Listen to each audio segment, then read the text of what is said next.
So, one of you mentioned earlier coming in with an open mind. I mean, it's pretty rude, isn't it? Looking at it from that perspective, it's very rude, totally out of order, totally out of character. But actually, when we look at it from the right perspective, it's not as rude as we first thought. So we're going to be trying looking at things from this perspective today, not this perspective. Although you might feel like that later. So I run a group called Bright Spark. We've got a group of guys, we've got 15 or so experts from throughout the world. And they're from podiatric surgeons to former Olympic athletes. There's a few reprobates in there, I'm not sure why they're there. I don't know whether you know what I see what's up there. And basically, we're a team of people who organisations come to us with particular problems. We pick the right people from the teams and we try and deliver solutions. So the sort of things that we look at. I'm on the medical advisory board for the European tour, so we provide education and training for those guys, so the osteos, chiros and physios on tour. We've done a bit of work with the IOC. We've worked with some of these guys over the years. So we work with McLaren Racing Team, looking at how we change the monocoque design based on the individual needs of each driver. Work with some wonderful football clubs. Jenny supports Liverpool, she's the one. So we've done some work with the Irish rugby team, English rugby team, work with a load of different people. We tend to spend a lot of our time now working with organisations. So we're working with Depew Synthes. These guys make implants. So you know when you have an arthritic knee and you have a new knee or a new hip. So we work with these guys to help change the biomechanical design to improve how long they last. We've just redesigned the range of shoes for Starlight, with the kiddie shoe company. So we've created a hypothesis that is theoretically better than what's going on at the moment with other shoe companies. So they've redesigned their range against our biomechanical design. We do some work with Scholl to try and improve the insole designs. We work with Boots. We've written a chapter on biomechanics for human kinetics, and we've done a load of different things. We're also working on a fitness equipment design that is actually biomechanically more better. Terrible English. You don't record it that bit, are you, Rich? I am. So I'll cut that bit out. So we kind of figured out a way that it's actually biomechanically more efficient at stimulating muscle than your normal chest press row type stuff. I can't tell you what the answer is, because I'll have to shoot you. But certainly in the next year or so we should be on the market, so I'll tell you what the answer is then. So that's the sort of stuff we get up to now. And then every now and again Rach drags me back in again to do a bit of talking. So we've also done some lectures. We're sort of fortunate enough to deliver the sort of these sort of lectures and presentations all over the world. But it's basically on the biomechanics stuff and how you apply that to different areas. So today, this is the plan, loose plan, depending on where you guys want to take it with your questions. Biomechanics, what really is it? We're going to talk about the sort of the emphasis that we're going to have today. We're going to look at briefly at some running styles and techniques. As I said earlier, this is not about this is how you run and this is how you pose run, this is how you fall. We're just interested in what they look like, the principles behind it, some holes in those principles and some good things from those principles, so we can pick them out and use them with the right people. So it's not about what's good and bad. We're going to look at some key dysfunctions and how to detect them and how they can manifest themselves in the running style. So how might a leg length discrepancy, how might a femoral anteversion, a femoral retroversion, how might tight calves manifest themselves in the running gait, the running style. And then look at some interventions. You guys will know all the interventions in the form of exercise. It's just identifying which are the right ones for the right condition, the right situation. So we'll just be focusing in on that a little bit. So that's basically the plan. Objectives, we're going to talk about the intrinsic biomechanics, how that applies into running. Some of you will have seen this before. Those of you that have not seen it, those of you that have seen it, you're not allowed to say anything. But those of you who have not seen it, in here there is a secret message, an invisible message. There is an arrow in there somewhere. Can you find it? Raise your hand when you do. 1, 2, 3. You seen it? It's in here. So we see this logo all day, every day, don't we? When we're sort of out there doing our own thing. So, and I've never seen that before until somebody showed it to me a few years ago. So some of the things that we'll be covering today speaks exactly to this. What's often straight in front of us we don't always see. Next time you see that, all you'll see is the arrow. So, running. There's loads of stats out there. I've just picked up one. We don't want to go too much into numbers. Nearly 80% of runners today get injured in a given year. It's relevant. We need to talk about running. We need to talk about how we can mitigate those risks if possible. So let's look at biomechanics. For those of you that have seen this before, forgive me, we're just going to brush over it. But there are two different types of biomechanics as defined by us. There's the extrinsic, which is basically how we run, how we walk, how we move, how we function, how we do things. And that can be measured by biomechanists using a load of different types of tools and techniques and so on. What we're interested in is the intrinsic. In other words, how the myofascial system, the muscles and so on, the skeletal system and the neural system, how they all work together to enable us to perform these particular tasks. So that's what we're interested in today particularly. How are we stacked up in mechanical terms to enable us to produce these activities? So what we do is we create a system whereby we have different body parts, different tests for different body parts to try and identify whether they have the capacity to function or not.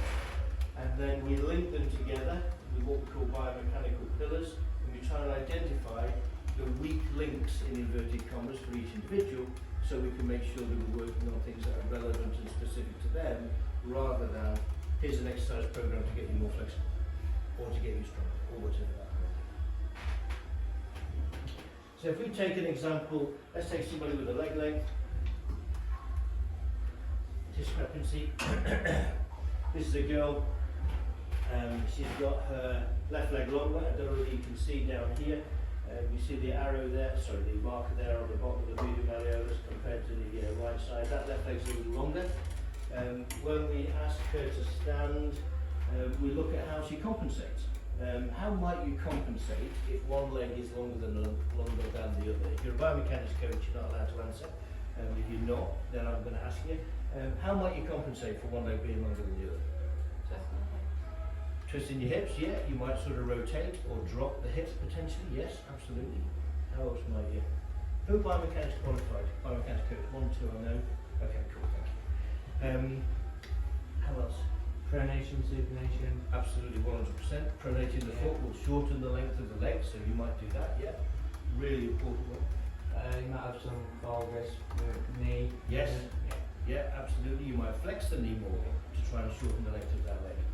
And in fact, you've got to flex the knee that much to get rid of a half a centimetre leg length discrepancy.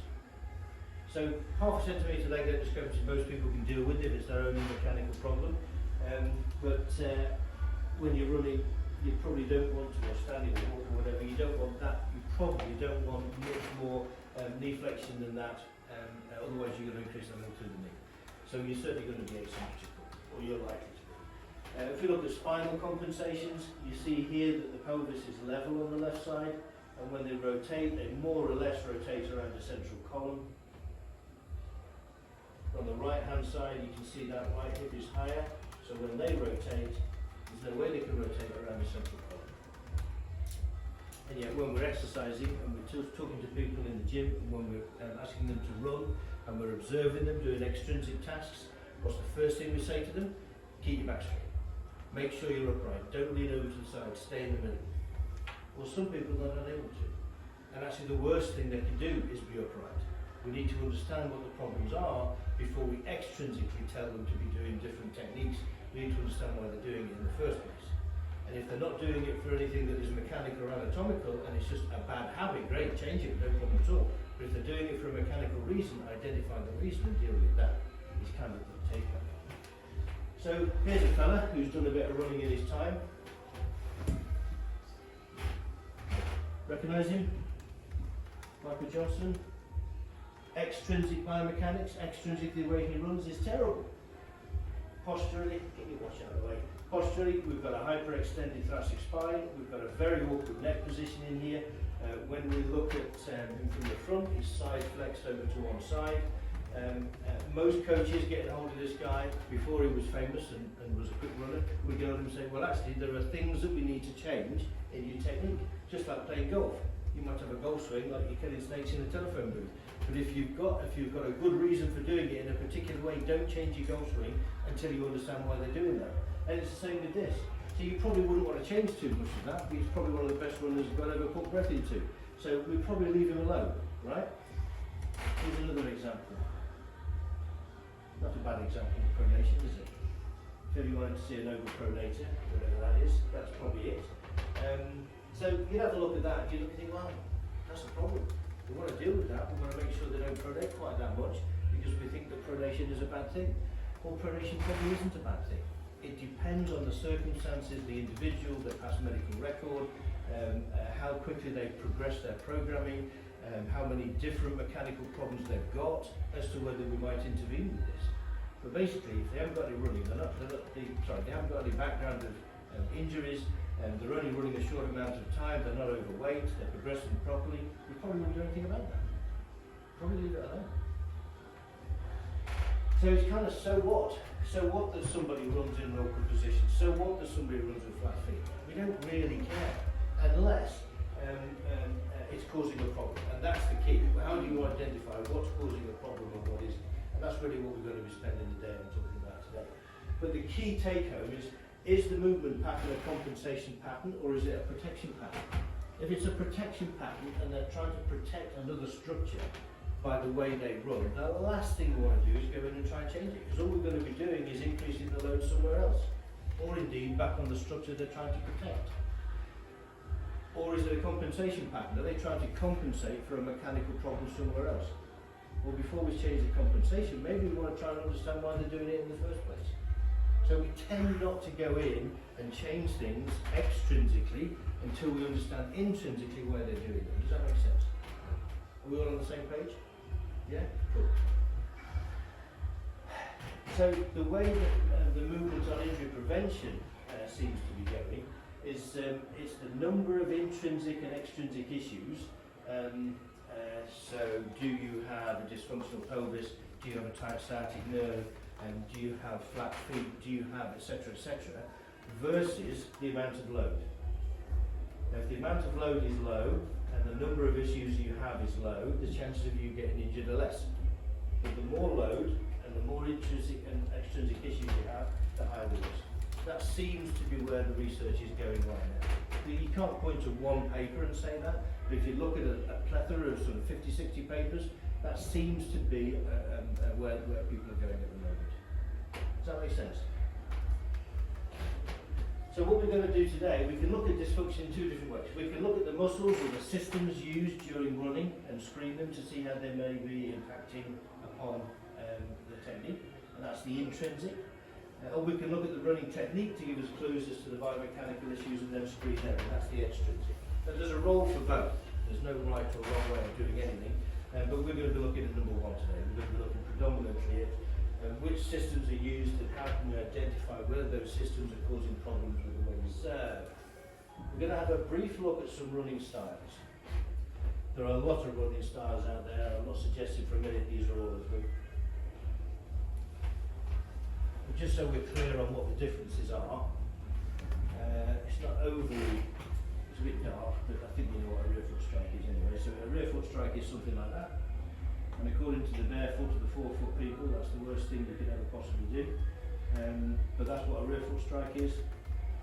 And then we've got a forefoot strike. So rear foot is heel then toe, forefoot is generally toe then heel. Sprinter would probably be less heel.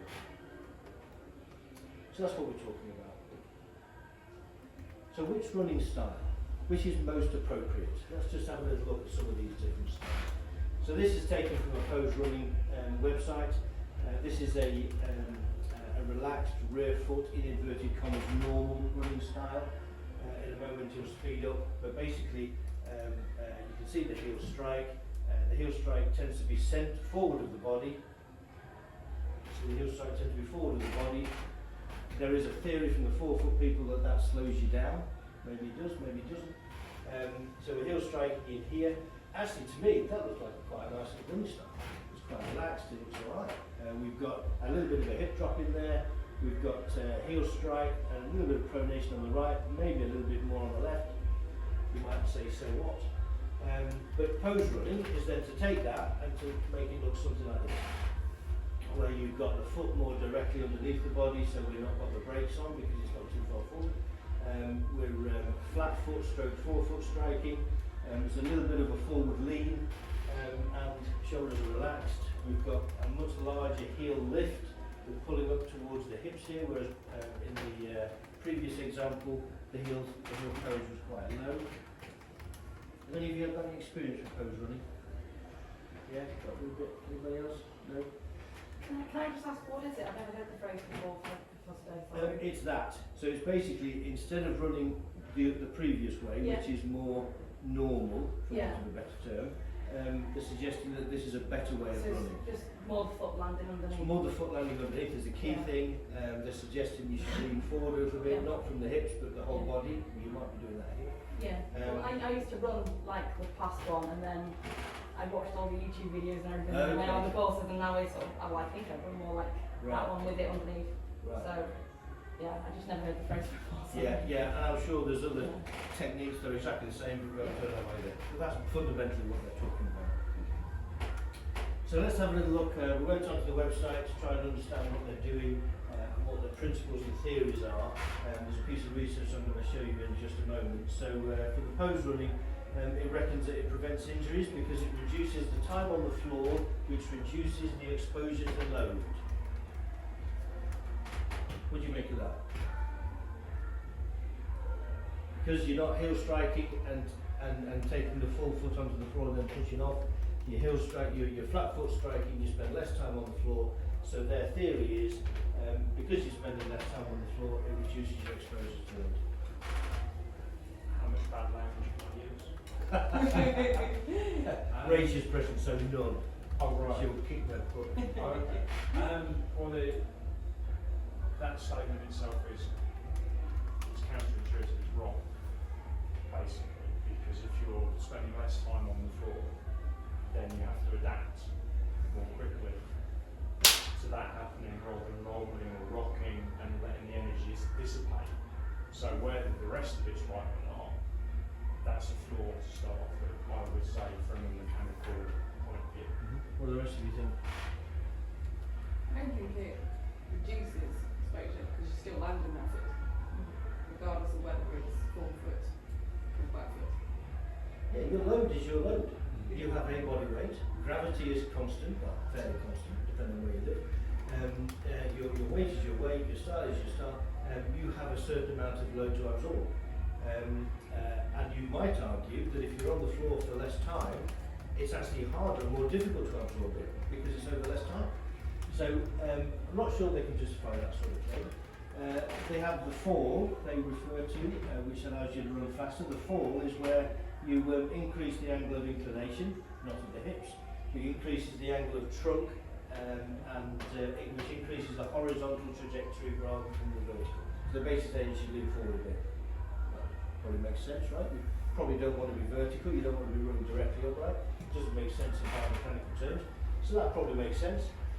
The pull, they refer to it as running longer, increasing the pull, that's where you draw the heel up to the bum, so you've got a longer stride, so to speak.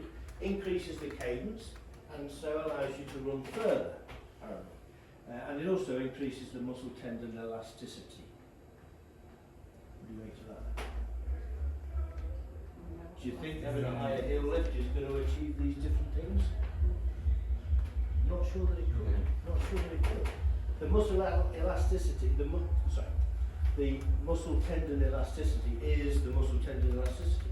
The fact that you might be taking a stride through a different length, so to speak, probably isn't going to be influenced by that at all. Increased cadence and so run further? Not sure how they can justify that statement. A very small sample group to justify possibly one.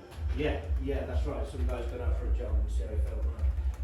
And their claims, these are really good. After 12 weeks adaptation period running in this sort of method, the mechanical efficiency by running in this new way increases by 50%. You probably spend 12 weeks doing something new and you'll get a lot better at it over 12 weeks, that's probably right. And the oxygen consumption is decreased by 20%.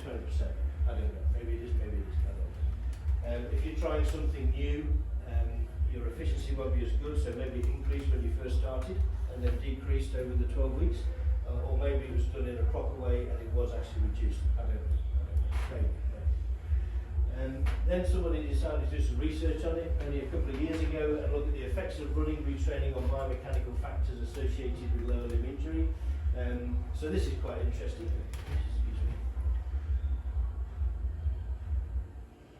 There we go. So the key biomechanical factors that predict lower limb injury are abduction impulse, so how much your knee buckles in, hip foot eversion, so how much your foot flattens, and foot eversion velocity, how quickly it happens. Those are key things that can influence injury. And what the research found was after 6 weeks, no changes in those factors were found. They didn't see any difference in the 5K time. And to quote post-running retraining, retrained participants adopted a running style that was different to their normal style, but without changing specific factors that could potentially cause injury. So it did successfully change the way they run, but it didn't suggest any value in doing it. I thought it was quite interesting. So that's one example. So it's not a deep look, but just a cursory look at pose running. Let's have a look at barefoot running. There seems to be quite a trend. There's quite a vocal, relatively small but vocal group of people advocating barefoot running.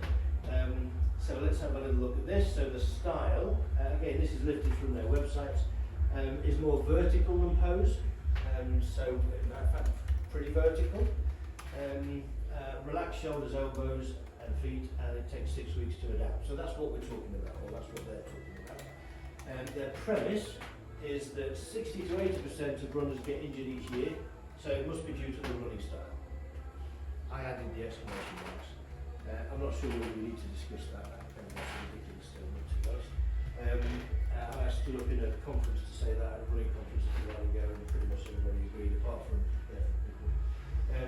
They also talk about a forefoot strike, of course. The head should remain over the hips and not to lean forwards. So you running coaches, what do you think about this notion that when you run, we should be vertical and not lean forward? What's your take on that, guys? You just naturally carry yourself forward. Depends how fast you're going, I think. If you're having a chatty run and going quite slow, you're probably going to be quite upright and talking and Probably so, but bobbing if you up want and to down, be it's fair going comment, faster, absolute you're going to speed, naturally sort of yeah. lean forward, I think. Yeah, absolutely. Differs with the terrain as well. Really, Sorry? it will differ with terrain as well. 100%. Yes. Road running on Yes. trail running on. Yes, yeah. But under normal circumstances, running on a relatively flat surface, you might not want to be running directly up and down. This is one of the fundamental factors. Humans were not evolved to put body weight through heels when we run. It's a lovely statement. And one of our guys sat on a barefoot course, Fletch, and apparently the way that they justify this, I've got to show you this. This is great. Stand up, please. So we're not designed to take body weight through heels when we run. So this is how that statement was justified. Would you, as you stand there, jump on the spot naturally? I didn't. Okay. And now, and that's the argument for forefoot running because you're absorbing shock and it feels real comfortable. And now what I want you to do is do not land on your toes, land on your heels when you do it. And that feels terrible, right? So you shouldn't rear foot strike. Thank you, James. That was the justification for it. And in fact, they're completely different tasks, completely different situations, which seems to escape people. So that's the sort of theory behind that. So some people will undoubtedly suit this way of running. In my experience, and this is purely anecdotal, in my experience, people who are very big supinators, people that don't pronate well and therefore absorb shock well, they tend to do better forefoot striking because they don't have the ability to shock absorb when they run through pronation. So consequently, if you're on your toes, you've got the ankle joint going into eccentric dorsiflexion, that enables you to absorb shock better.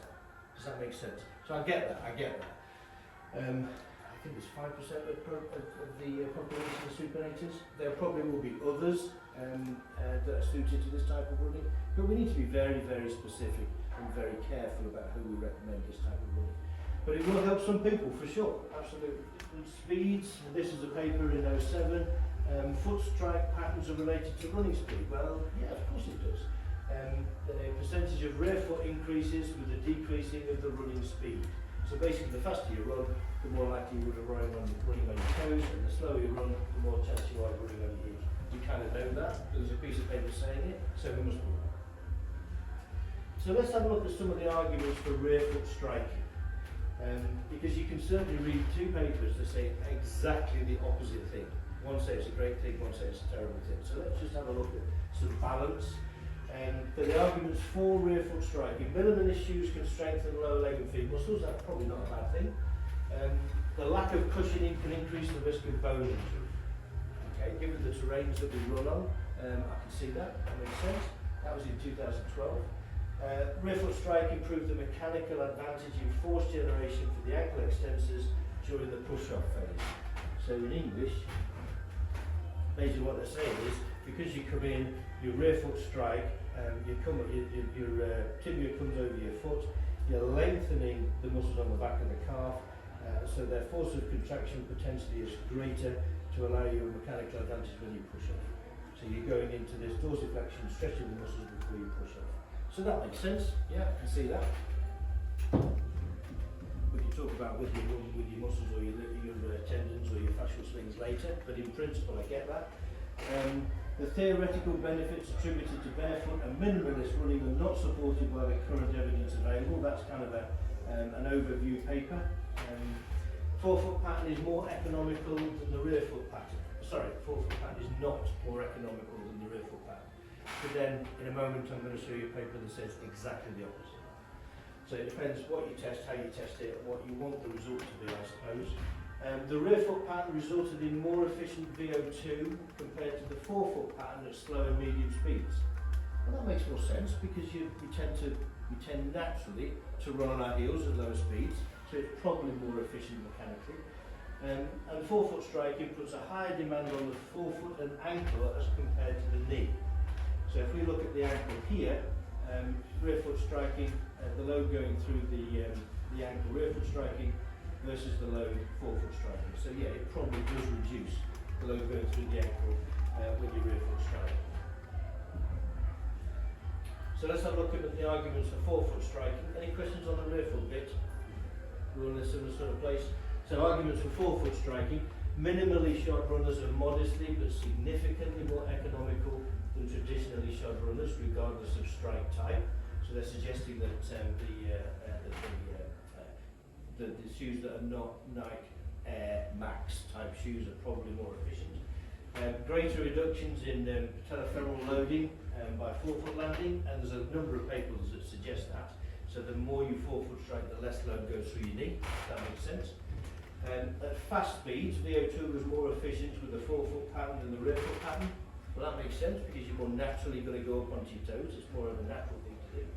And the results show that a higher mechanical stress in shod rear foot strike runners running for the knee joint for the knee joint structure. So if you look at the knee, rear foot striking increases the load going through the knee and decreases the load going through the knee for forefoot. But if you notice, if you take the load off one structure, you increase it on the other. If you take the load off that structure, you increase on that structure. So the fact that you're reducing the load going through the knee or the foot is wonderful if you've got a problem with the knee or the foot, but you will increase the load going through something else. And we need to be recognising that so that we can make sure that the people are prepared properly, mechanically, physiologically, S&C wise, so that the other structure is able to deal with those loads. Because the last thing you want to do is take the load off the ankle and increase the load on the knee. Does that make sense? Yeah. Okay, so the possible conclusions in a clinical context. If your aim is to reduce the knee loads, if you've got arthritic changes in the knee, for example, then forefoot striking is probably a good idea because it will offload the knee. It will increase the loads on the ankle, but it will offload the knee. So as long as the ankle is able to manage that, we're good. If the aim is to reduce the load on the ankle and calves, rear foot striking is probably a better thing to do, based on the evidence that we've just talked about. So as a general rule, assuming Mr. or Mrs. Normal and Perfect is in front of us, as a general rule, which there are, these are sensible conclusions to draw. Does that make sense? Any questions so far?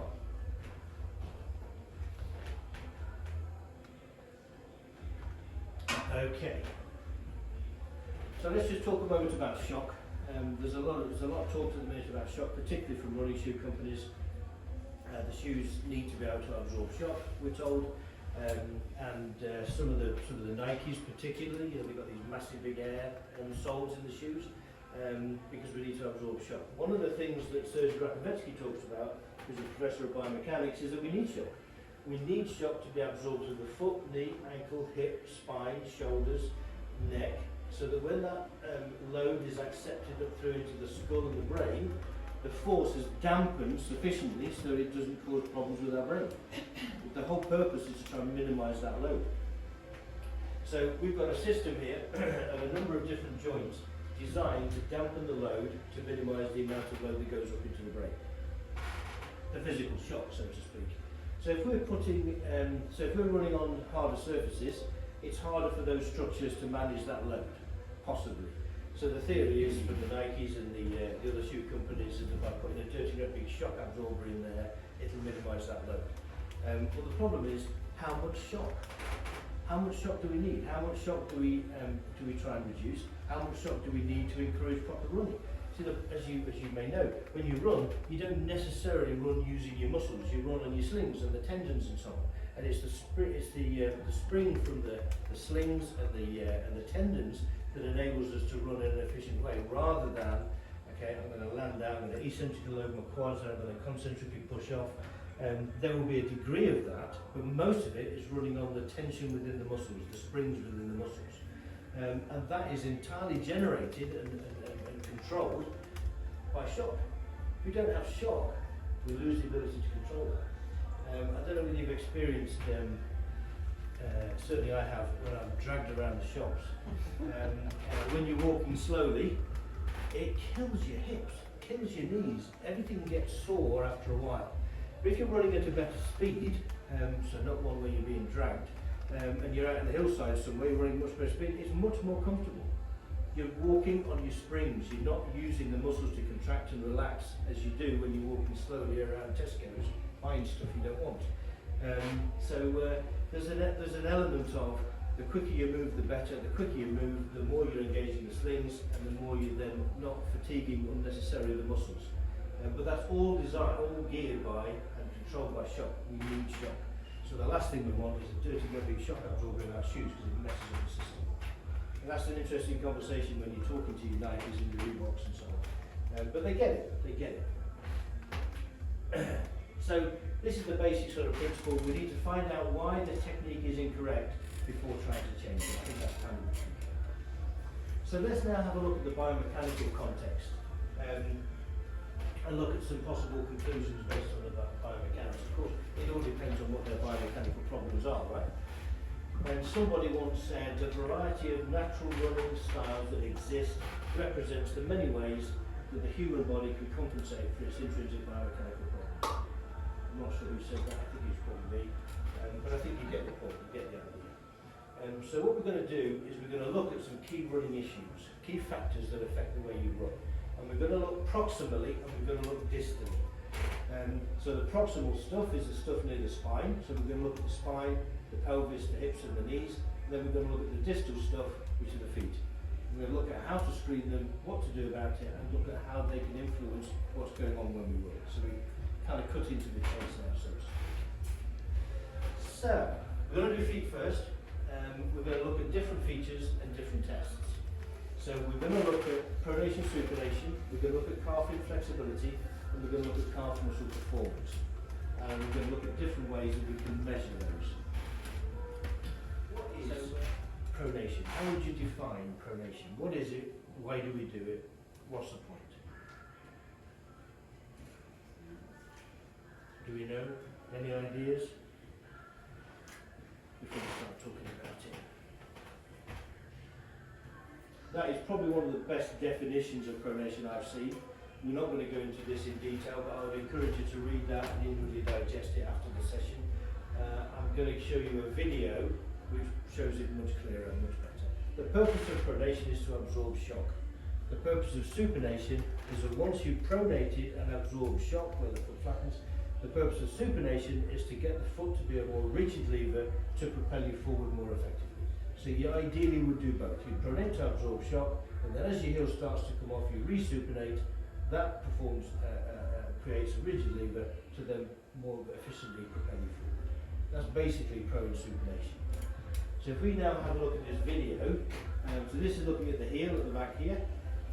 This is a pole going through the middle of the subtalar joint. That's the talus.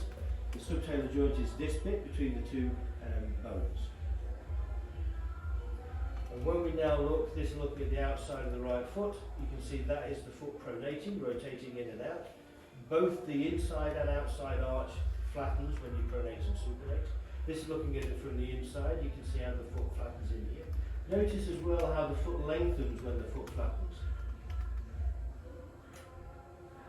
So it's not just the arch that moves, it's the whole foot that moves during pronation supination. And we're going to take a look at a different position again, looking at it from the rear. So you can see the heel rotates across. You can see how the foot widens as well. So you can look at the width of the foot, you can see it widens slightly. And you can probably see that better from this angle. See how the foot widens. So again, it's not just the subtalar joint that moves when you pronate the foot. The whole foot compensates. So that's basically what pronation is. Yeah? And we can assess this in a number of different ways. There's loads of fancy PDAs and 3D animations that you can look at wear patterns and force patterns and so on. And this is looking at somebody, the pink is high load. So this is looking at somebody who's very much a lateral loader or more of a supinator. Because ideally, while you would take load through the back of the foot, back of the heel, probably more towards the outside. And then as the load goes across, the centre of gravity usually moves towards the inside. Whereas this one's still, even on toe off, still very much around the third met. So it's very much more in a supinating position. So there are loads of different ways we can measure this. But we're at the sharp end, we don't have access to 50 grams worth of gear. So what can we do? We can look at arch profiles, we can look at static testing, and we're going to talk about that now. Does arch profile matter? Is it relevant to what we're talking about? It probably is. High arch runners reported greater incidence of ankle joint injuries and bone injuries. Low arch runners exhibited more knee injuries, soft tissue injuries and medial injuries. And if we take out of 20 low arch and 20 high arch runners, 64 injuries in low arch and 70 injuries in high arch runners, that was over a period of a year. So the arch profile does make a difference. And the type of mechanics can affect the type of injury, but not the rate. So if you're a supinator, you're more likely to get bone and joint related problems because you're not quite as good at absorbing shock. But if you're a pronator, chances are that as you mechanically rotate the foot and the lower limb, you're more likely to get soft tissue injuries because they're trying to compensate for those abnormal patterns. But it can't dictate the rate, but certainly it influences the type of injury. So the arch profile does matter. And there's a fella called Anthony Redmond who's created something called the Foot Posture Index. Basically this is something that allows you to understand the mechanics of the foot and the arch profile better, which we're going to go through in a moment. So you'll be scoring each other between -12 and 12. If you're 10 or more, you're a highly pronated individual. If you're -5 to -12, you're a highly supinated individual. But there's always a debate, does static testing, is it represented well in dynamic movement? Are the two related to each other? Because there's a suggestion that isn't the case, and they're different completely. But actually, literally last year, I think it was, 2019, the end of last year, this paper was produced to suggest that static testing can be indicative of what happens dynamically. So in supination, high supination is associated with 77 times higher odds of injury than a neutral foot posture. That's a problem. That's a big number. Pronation. High pronation was associated with a 20-fold higher odds of injury than a neutral foot type. And can we measure these pronations and supinations statically? Yeah, absolutely we can. We're going to go through that in a moment. This was quite interesting. Other variables, identifying injury, the risk of injury, the running surface, the number of shoes used. The less pairs used, the less the injury rate. And most runners, certainly runners that I know, they'll swap shoes from time to time just to kind of mix it up a little bit so they don't adapt to one different pair of shoes. According to this paper, that's probably not a good idea. wear a pair of shoes until they're starting to wear out, then get another pair of shoes. And the theory is that as you change from one shoe to the next, they're rarely exactly the same. And because you're changing so quickly from one run to the next one, the body doesn't have time to adapt. Whereas you wear the same shoes all the time, your body has time to adapt to those shoes until such time as they start wearing out, then adapt to another one, rather than asking your body to change every 5 minutes or every week. So I don't know that that's right or wrong, but that's the implications from the paper. And I thought this was quite interesting. Body mass index, for each point increase in BMI, the injury rate increases by 16%. Kind of common sense, but I didn't realise it was such a profound difference, massive difference. So we probably don't want to get those with a high BMI just starting out training and wanting to lose weight typically. We might not start them running. We might start doing other things and then maybe potentially progress to running weight. So, this pronation malarkey. Big debates out there at the moment as to whether pronation is a good or a bad thing, whether there's too much, whether there's not enough, and so on. Pronation is absolutely normal. We all need to pronate for the reasons we've discussed. We've got the ascent of man in here. That probably didn't happen, but we can talk about that over a beer one night. But if you look at our cousins, they've all got flat feet. And while they're predominantly not bipedal, they're predominantly quadrupedal, but they do walk around on 2 feet as well. But even Neanderthals who were bipedal, this is an indent of a Neanderthal, given at the time that it was fossilised. And you can see, although there's a lump in here, there isn't a difference between the medial and lateral side. They're both as flat as each other, so to speak. So our ancestors had flat feet. So why is it a problem now all of a sudden that some of us have got flat feet and we fix it? We might not. We might not. In some, we might. We'll talk about orthotics and insoles and so on later. In some, we may need to fix it, but actually, often, leave it alone. Leave it alone. It's natural. So we're going to do the test now. We're going to take we'll count for a bit longer. So this is where we're going to end up, somewhere between highly pronated and highly supinated. And we're going to run through the tests. Any don't mean anything, so we're just going to start to run through them. The first one is to look at the tailor head position. So what we're looking at here is these two markers here. If we blow this up a little bit, this is looking at the tailors. We've got the medial head of tailors and we've got the lateral head of tailors. And what we're looking at is we need to kind of identify where they are and then identify exactly what's going on with the position of that, and I'll go through the detail in a moment. But from an anatomical point of view, they're the things that we're trying to find. Okay, so we just go back a moment. So what happens is, if the tailor head, the medial and lateral sides are equally palpable on the inside and on the outside, then you're a 0. If the tailor head is not palpable on the outside, but you can feel it on the inside, you're a 2, which means you're a pronator. If the tailor head is palpable on the outside but not on the inside, you're a -2, which means you're more likely to be a supinator. Does that make sense? We're going to go through it time and time, so we'll hopefully ram it in. But that's the first test. Any questions? We're going to go through it now. Shoes and socks off. So on your forms, you can see, you can start to record your own results. And at the end of it, you'll have an idea of exactly where you are, pronation, supination. So do you want to just remember what your results were, put them on your form, and then we'll go on. Look, second test. The superior and inferior lateral malleolus curve. So let's just go on to the next one. So we're looking at the right foot here. So we're looking at the lateral malleolus is the ankle bone on the outside. So we're looking at the curve beneath it versus the curve above it. So if the curve is more below than it is above, you're in a pronated position. If the curve is more above than it is below, you're in a supinated position. Yeah? So if we go back to the previous one, so a 2 implies more pronation, a -2 implies more supination. And that's a great example of a pronator. See that curve underneath there is much greater than the curve at the top. I was saying to some of the guys earlier that these scores here, when you go back to the original sheet, we talked about the pronators being heavy pronators being 10 plus.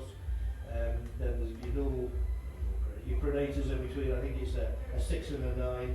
So if you get it one out on one of the tests, it's okay, it doesn't matter. If you say it's a -2 and you say it's a 2, -2 and a -1, it's okay. Because you're still going to be in the same ballpark at the end of the test results. It doesn't have to be exactly right for everyone. And we'll just have to impress you. So it's okay. Yeah?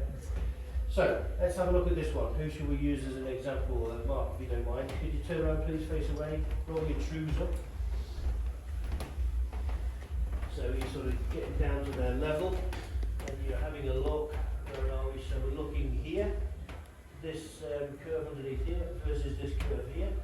And I would suggest it's not dissimilar, possibly a little bit more below, but not dissimilar on that left side.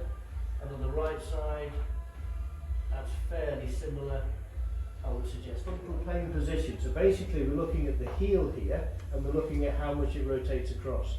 So this is looking at the right foot. So you can see that's more or less in a straight line with the floor. 90 degrees to the floor, I should say. Pronated means it's rotated inwards. Everted. Supinated means it's rotated outwards or inverted. So we're looking at the difference +2 to -2.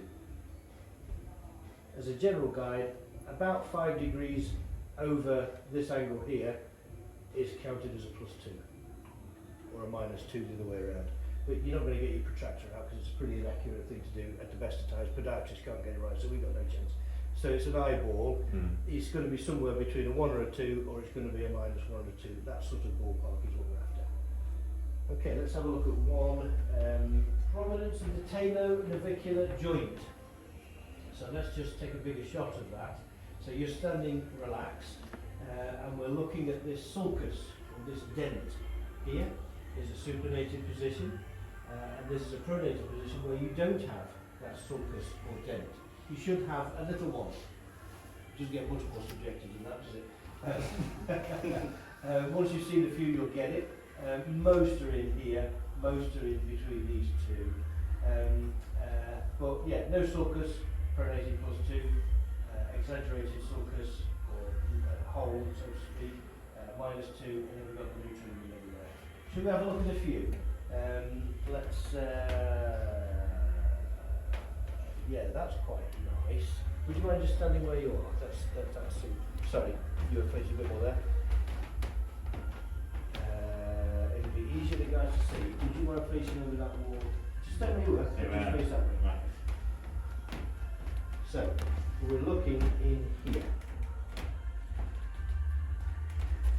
Are we seeing a sulcus? Are we seeing a dent in here? Yeah. There is. Confluence of the medial longitudinal arch. So we're looking at basically the height of the arch. If we look at this one, which is quite pronated, we've got a little pancake sitting there, and then this one, which is quite high arched. Sometimes it's difficult to tell. Sometimes, you'll see, hopefully in a bit, the different shape of arches. There's quite a large variety. But if you look at the supinated one, what we're looking at is the angle of the front part of the arch. Sorry, the back part of the arch, just in front of the heel. The more vertical it is, the more supinated you are. Because often you find that the arch flattens out, so you can have quite a high arch but it's flat, but nevertheless high. So it's the angle here that determines whether you're supinated or not. You can see that angle is very low here, and that angle is very high. But as I say, you can have people with a high arch, but a flat arch up here, so it's not curved. Don't let that confuse you that it's a low arch. It's actually a high arch if this angle is high. Yeah. Let's have a little look at a few examples. So, don't move. So if you look in here, if you look at that arch profile and we look up here, looking at is the amount that the toes protrude either side of the roof or when you're looking at it from behind. So we're looking at it from behind here. Of course, you've got to be directly behind the leg, not the person. I'll show you what I mean by that in a second. So when we look at neutral, you can just see there's as much on the inside as there is on the outside. If you look at a pronated foot, you tend to see there's more of the little toe and you can't see the big toe at all. And a supinated foot, you tend to see the big toe and no little toe. It's quite a nice, quite an easy one to do. So in terms of your positioning, would you mind facing the wall, please? So those are the tests, done, dusted. So we were saying earlier that when you get good at this, you'll literally do it in 10 seconds. It's the quickest group of tests you'll ever do. You know, apart from possibly sub-scout with respirators, traps, which takes 5 seconds, maybe longer. They're quick tests. And literally in clinic now, having done it for a number of years, you can literally walk around them, 1, 2, 1, and you don't actually lay your fingers on them. You can just see, you can do it. Initially, you must lay your hands on people, you must get familiar with it, but when you do, don't be precious. Yeah, that's a 6. You just go through 1, 2, 1, 0, and you're done. So they're real simple quick tests. Does it matter if you're a point or 2 out? No, not true. Not true. Okay, so let's have a little look. So your final score will be between -12 and +12. Have a little count up. Good job you've got your shoes off so you can use your toes to count well. We have somebody with give an example. Let's say we've got somebody who's pronated 6 to 9. From an exercise programming point of view, what are you thinking? What might we do exercise-wise to try and help this individual? While you're thinking about that, would you pull the benches back please so you can have a seat and rest your brains. Put the shoes back on. I think so. Leave them off for a bit. Yeah. What are we thinking, guys? If somebody's pronating, think about the muscles that might contribute to supination, in other words, muscles that would produce the opposite movement. Think about exercises that might help with that. What are we thinking? Calf raises. So we're going to strengthen our calves. We're going to speak to that a lot more later. But yes, why? Why calf raises? When you're at the top of a calf raise, very good, absolutely. You do tend to supinate because of the natural spiralling of the Achilles tendon as it comes down into the back of the heel. As it spirals, all things being equal, when you contract your calf, your foot would supinate, just because of the spiraling of your Achilles tendon. Plus, because of the mortise of the ankle joint, the way it's designed, the more you plantarflex, the more you invert. So the more you encourage that pattern, the more you develop it. So yes, spot on, very good. Any other exercises you might consider? Banded. Yes, absolutely.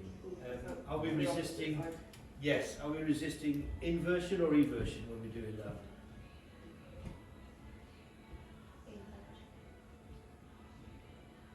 Inversion. One vote for inversion. What are we thinking? Are we resisting inversion or eversion? Turning in or turning out? In terms I understand. What are we trying to resist? We've got 1 vote for inversion, turning in. I'll vote for that. 2 votes for that. 3, 4. Yeah, it's probably that, isn't it? Well done. Yeah, it's probably that. So we want to strengthen, work, improve the performance of those muscles that would turn the foot in, because those guys are the ones you probably can't see, but those are the ones that are working eccentrically to lower when the arch flattens. So if we can work on those, improve their performance, we might help with the degree of pronation, potentially the velocity at which you go into pronation as well. So inversion, yes, absolutely. So we might be doing this type of stuff. We might be doing some calf stretching. We're going to speak to that more later. We might do a bit of proprioception work. We might try and improve the balance, coordination type work in terms of the proprioceptive feedback going up to the brain so it understands what position you're in orientation-wise. Inverters, yes. But for a supinator, we might work the everters. So it would be the exact opposite, right? Same principle, but opposite. Plantarflexors, as we already said. And for balance, we need to be doing the dorsiflexors anyway. So the main dorsiflexor is which muscle? Main dorsiflexor. Remember the old anatomy days? Been a while. Clunk, clunk, clunk. Tibialis anterior. It's the big muscle on the front of the shin there. And you have that big tendon. Can you just put your leg up here, please? And when you just put that big tendon down here, that's tibialis anterior. And tibialis anterior, will that invert or evert? Will that turn the foot in or turn it out? Turn it in. Yes, absolutely. So by strengthening your tibialis anterior, it will also help slow down, control, if you will, the amount of pronation. So yeah, tibialis anterior work is also very important. So it's this type of stuff. Plus, you guys are exercise professionals, you'll think of 3 million other exercises, but these are just the sort of fundamental ones that you might consider. Yeah. So, somebody's got a pronation problem, in inverted commas. We often talk about insoles or orthotics. What are our views about insoles or orthotics? What do we think? Good things, bad things, everything has its place? Where are we as a group? Great way to make money. Pardon? Great way to make money. Yes, it is. Absolutely, absolutely. Would it be just it masks the problem, doesn't fix it? That. So, you know, it might kind of solve it for certain things, but it doesn't actually solve it ultimately. Yeah. In some cases, that's correct. Yeah, absolutely. I would think it's like a last resort before trying exercise and all that stuff. Then maybe sometimes it's needed. Yeah, that's kind of where I am. Absolutely. And a good friend of ours is a pediatric surgeon, and we had a few beers the other night. And he said to me, before we'd had more than we should have done, he said, right, so in your opinion, not being a podiatrist, which obviously he is, how many people do you think, of all the different people that you see with lower limb problems, how many people do you think would benefit from orthotics? Oh my God, I wish you'd have asked me later after I've had a few more drinks. I said, well, probably 10 or 15%. And he said, well, I thought you'd say less than that. So it's not many, and that's even from a podiatric surgeon. And this guy's one of the best in the world. He looks after all the elite athletes and so on. Even one of the best podiatrists in the world is thinking 10 or 15% of all lower limb injuries that we see require orthotics. Even that is quite a large number. Would it depend on when you meet the athlete in their journey as well? Because if they're already damaged, then it might have to be the first thing you reach for if there's bony wear, erosion. Yeah, absolutely. It doesn't matter. It doesn't matter when you meet them. From an injury prevention point of view, let's just, I'll come back to that in a second. From an injury prevention point of view, it is wholly unproven. There is no evidence at all that wearing insoles is going to reduce your risk of injury. None at all. So if you've got somebody with a pronating foot or a flat foot, and you've got sort of a +10 on the foot posture index score, which is the thing we've just done, if they haven't got an injury at the moment, don't even think about insoles or orthotics. Absolutely not. Not if they start to get a problem. Then what we do know, insoles reduce the tissue stress by redistributing the load. We've just spent. Can you turn the thing off just for a second? I couldn't have that recorded, obviously. Remove those insoles as soon as that injury is healed. Yeah. There may be some people that do need them long term. That's fine. If their problem recurs when you take them out, that's fine. Have them as a long term solution. But it's generally the exception rather than the rule, generally speaking. If they need to wear them for more than a short period of time to offload, then chances are there's something else increasing the load as well, and your job is to find out what on earth that is. Whether it's a pelvic dysfunction, whether it's a thoracic problem, shoulder problem, knee, whatever it might be, there will likely be a mechanical or an anatomical thing that's increasing the load. You need to understand what that is and try and deal with that. Should that be in every shoe they wear then? So if for whatever reason they do have to have them for a short period of time, should it be in every shoe they wear? Yes, absolutely. The body needs to be offloaded, and we can't do that unless we're offloading. So a lot of people actually only have them in their running trainers? Yes. But I think if you're trying to offload because you've got an acute injury, then it's probably not relevant to what you've said. It's a little longer term. And longer term, if you're doing it from trying to prevent it from recurring perspective, you still need your shoe, in my opinion. There's no evidence that I've seen on this, in my opinion. You still need to encourage the foot to be consistent in how it moves, and therefore having another pair of shoes. Yeah. Certainly I do. So let's just go back. But the notion really, we talked about orthotics and insoles generally redistributing the load, and there's evidence for that, and I've got the references for you in a moment. The old notion was that the insoles change the alignment. So you see the pictures on the insoles, you've got the insole inside the shoe, and you see the sort of thing rotating across like this. which is much the same as this. So if you're supinated in your foot, your leg will be rotated out and you'll have more of a varus knee, and on the pronated on this side, the foot will rotate in and you'll have more of a valgus knee, and the whole leg rotates in. That notion, that concept is flawed. But there's no evidence at all that suggests if you pronate too much, your leg's going to turn in. If your leg turns in, your hip's going to drop. And all that stuff that I've been talking about for probably 20 years is out of date. There's no evidence that happens at all. In fact, there's one chap called Peter Kavanagh, who's a professor of biomechanics over in Penn State University. He did a piece of work where he tried to get a subject to put a metal stake through the subtalar joint or through the talus so they could actually measure the amount that the talus actually moved. He couldn't find anybody daft enough to do it, so he did it on himself. And what happened was he found, theoretically, for every 1 or 2 degrees the subtalar joint pronates, the tibia should internally rotate. That's what we've always been told. He did this piece of work and he found that his subtalar joint was rotating inwards, his tibia was rotating in the opposite direction. So all that stuff that we've been taught over the years is probably flawed. All we're trying to do is redistribute the load of the wear insoles, and usually temporarily. Yeah? And we discussed before, looking at the amount that video showing the amount that person was pronating, looked before at the amount that, what did we see, the pronation? Oh yes, Michael Johnson, how he was running awkwardly. It's not an alignment issue. The number of people that land and have their knee rotated and they never get knee problems. It's rarely an alignment issue.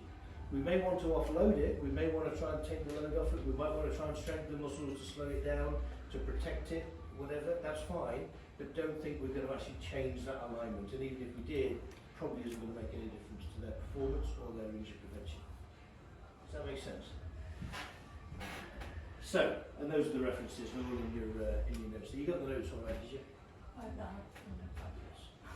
You didn't ask nicely, then obviously. We'll ping them through to you, so. Okay, so that's it on the mechanics of the foot. Any questions? So, calf inflexibility.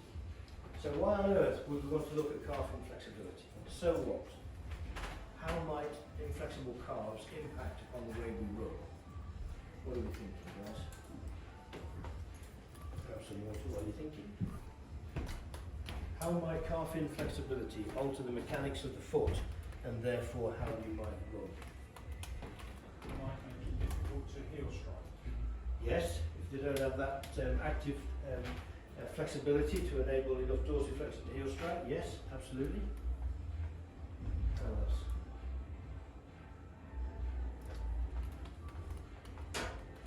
So this subtalar joint thing, where's the leg?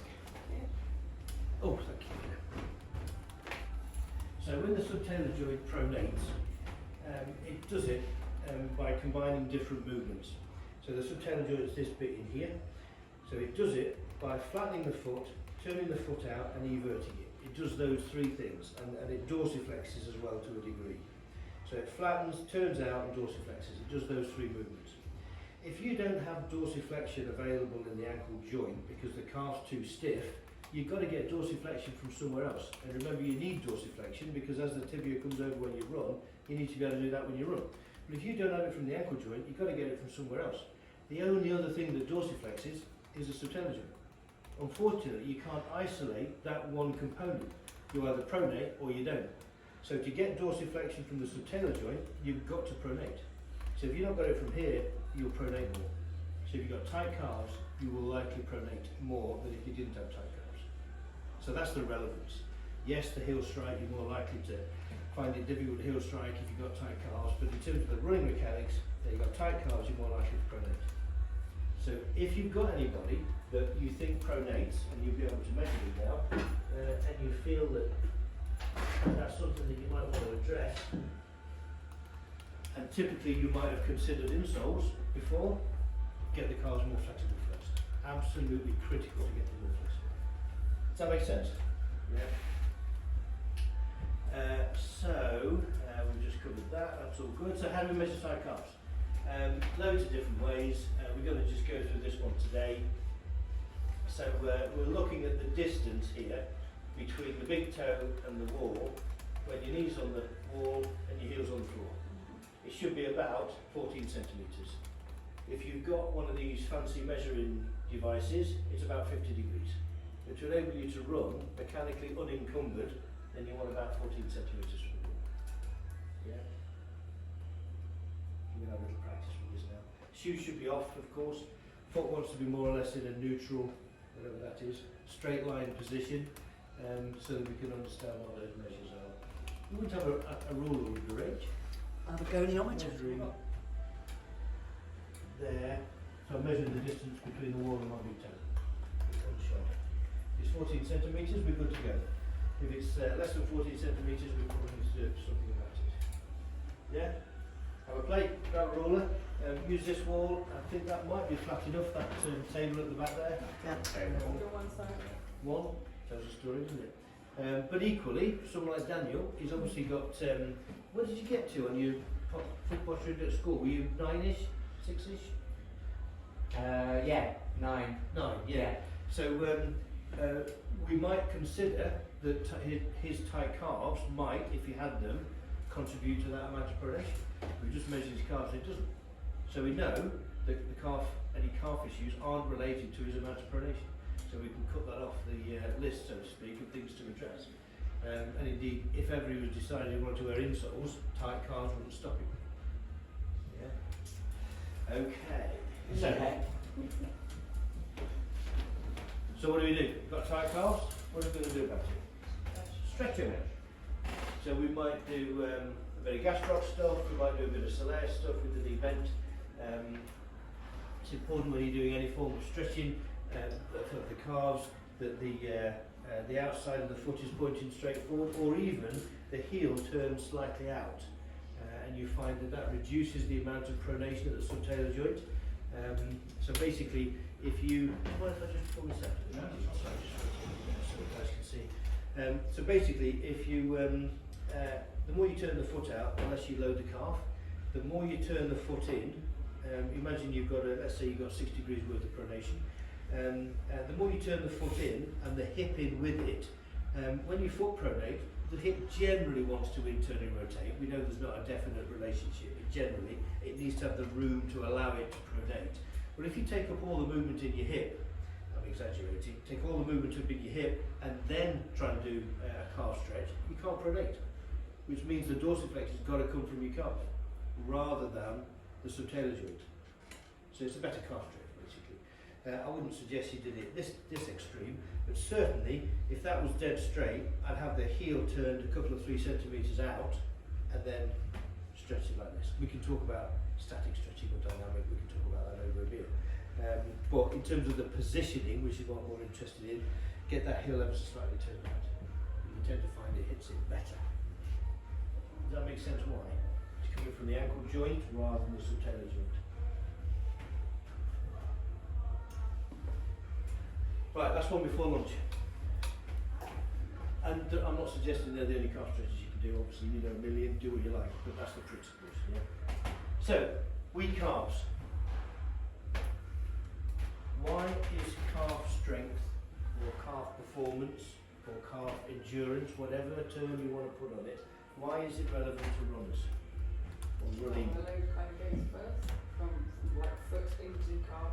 Yeah. Right, first move to kind of muscle. Yeah, especially if you're a 4-foot striker, it's all through the calf, isn't it? Yeah, it's pretty important. We need to understand. So, calf performance test. This was a paper published only a couple of years ago, and they took over 500 people, aged between 20 and 81 years, and they found the norms for different age groups, which I thought was quite interesting. Basically, you perform a single leg heel raise to failure on a 10-degree incline.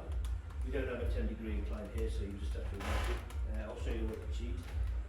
These are the different age ranges, males and females. So obviously males are much stronger than the females. But unfortunately, as we get older, that changes. Well, not unfortunately, but it does. Female performance in their calves is better than males as they get older, but in younger, males are slightly better. But of course, we all deteriorate as our no dominant kicks in. So your task now is to do this and see where you are on the scale. If you're 80 years old when it comes to your calf strength, don't tell anybody. You might be a bit embarrassed. I'm not going to do it, that's for sure. To try and get that 10 degrees, probably the easiest way of doing it, because we don't have anything to, we haven't got a block, is just do it at an angle. So you're doing it here. So you've got a degree of dorsiflexion, which is your 10 degrees. It's a little bit easier than normal because you've not got gravity going straight through, but it just gives us an idea. Yeah. So happy to do the test? Unshod, one leg, then t'other, and let's see whether you agree with your averages and the norms in different age groups. Make sense? You don't need to do it in groups, just do it yourself, see how many you can do. Maximum test for 10 minutes, we'll be alright. How are we doing after this morning? How was the level? Was it pitched about right? Are we okay? Yeah? Wasn't too high, too low, we're about right? Okay, that's cool. Any questions from this morning? Fairly straightforward, asking stuff as we've got along reasonably well. Okay, cool. So, we've done the distal stuff, we've done the feet, now we're going to do the proximal stuff. So what things proximally, in other words, things near to the spine, can influence the way we run. So, hips. We certainly want to have a look at hips. We want to have a look at, a little bit out.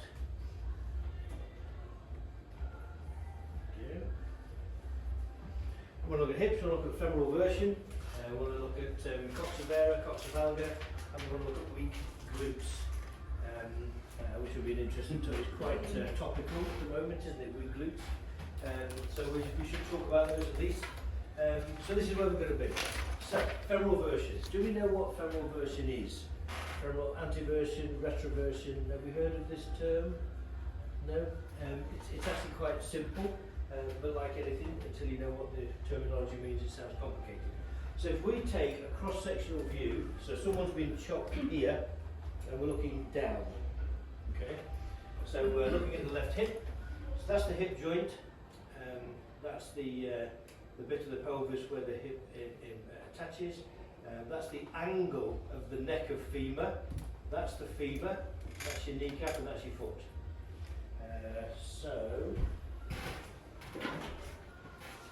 We're looking down that way. So when we say the neck of the femur, we're talking about this bit that comes from the top of the femur into the hip joint, so to speak. So we're looking at this bit as the neck of femur. So this is a normal hip. You can see the angle in here, and we've got a neutral position in the pelvis here, and the foot's pointing more or less forward. So that is normal, if there's such a thing. Then we have what's called a femoral anteversion. Can you see okay? So imagine that position here, ball within the socket, is the same as the normal hip. The angle of the neck of femur is less here than it is here. So consequently, it looks like the femur is rotated inwards. And if the foot remains neutral to the femur, then the foot points in. That's a femoral anteversion. Does that make sense? Mm-hmm. If we were to put the foot pointing forwards, it would mean you've got to externally rotate the hip to allow the foot to point forwards. So that's typically how people compensate. So if you look at people walking, and when they walk, they tend to have a very internally rotated leg, a very valgus knee, a very internally rotated foot, so it's pointing across the midline of the body. One of the things you might be thinking of is a femoral anteversion. It's a bony structural thing that they were born with, it's not a soft tissue problem. Okay? So that's the femoral anteversion, that's probably the more common of the two, and a retroversion is the exact opposite. So imagine this ball and socket is the same position as the neutral, as the normal hip, but the angle here of the neck of femur is a lot greater. So if this is neutral, the foot actually points outwards. So to enable you to have the foot pointing forwards, you've got to internally rotate the hip to allow you to walk in a straight line, or at least the foot be in a straight line. So you've got the two. You've got the femoral anteversion, which is where the leg is inclined inwards, and the retroversion, which is where the leg is inclined outwards, but it's all due to the angle of the neck of femur here and the neck of femur here. Does that make sense? Yeah? Cool. So, femoral version is quite important. we need to be able to measure it as well. We'll talk about how to measure it in just a moment. Why do you think this femoral version is important? Based on what we've just talked about in terms of the orientation, what does it mean to us? So what? Why would we be interested in looking at femoral version? Just go back to that. Why are we bothering talking about it? So then we can also at the moment, like in the running, then decide if we need to, if we can even change anything. Yes. Just build somewhat. Yeah, exactly. If we think that it's a bony problem, we can exercise until the cows come home, is an expression we use. It doesn't make any difference if it's a bony problem.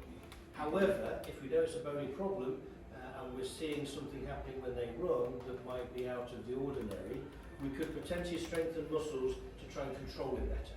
But we're not actually going to change the range of movement. So what sort of positions might somebody adopt when they run with a femoral anteversion, for example? Kind of touched upon it a little bit earlier. What might you see? Yeah, knees coming in, hip dropping, which you often see. You know the classic, and you shouldn't stereotype what I'm going to, you know the classic sort of 14-year-old young girl that when they run they're sort of doing all this business with the legs coming out here? Classic femoral anteversion. Classic. Yes, they've not got great control. Yes, they need all this other stuff, but classic anteversion. Yes, sir. How do you have the numbers for if it's going to be more likely to be bilateral or unilateral? No, I don't. Okay. As you understand, sir. No. And we have spoken to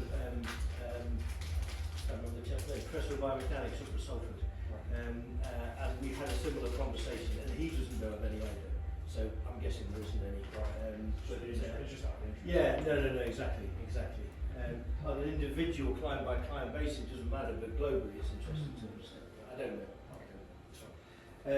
So if you see someone running like that, then we need to understand that potentially this is a problem.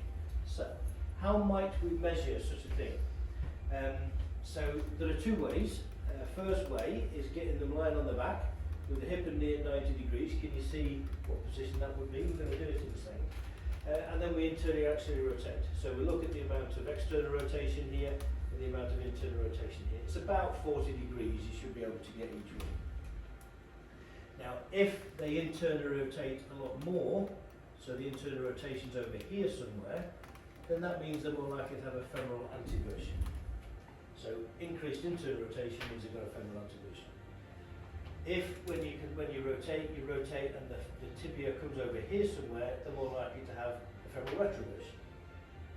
So when you stand, typically with an anteversion you'd stand like this if you weren't compensating, and if you were a retroversion you'd stand more like this if you weren't compensating. You know, the old Charlie Chaplin type thing. Yeah? So we can also measure it lying on the front. We'll talk about the benefits and the value of doing both in a bit. But essentially it's about 40 degrees, 40-45 degrees rotation, internal and external. The evidence is loose, but you should be able to external rotate slightly more. But within 5 degrees, given that it's a manual measure, we're not going to worry too much about 5 degrees. Does that make sense? Mm-hmm. Yeah? Cool. So, if you could take your notepads off the benches, please. Let's have a play. Shoes off, or shoes off, please. Head at the top. So, get yourself comfy. So this is a passive test, so you do the test for them. It's not an active test. So literally, we're taking the weight of the leg, bend your knee, relax your leg. So we're in this position here, so we've got 90 degrees at hip and knee. We're in a mid position here, neutral if you will. Ask them to relax. And you might sort of need to do a little bit to relax them up. And then the idea is that you internally rotate, and you get to the point where you have that end feel, where you know they're coming to the end of their extensibility.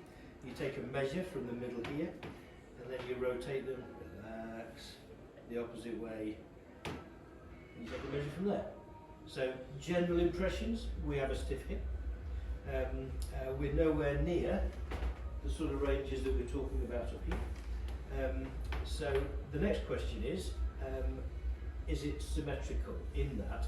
Is the amount of external rotation the same as the amount of internal rotation? So have a look, that's neutral, tell me what you guys think. stand either side or wherever you're at really, but get an impression.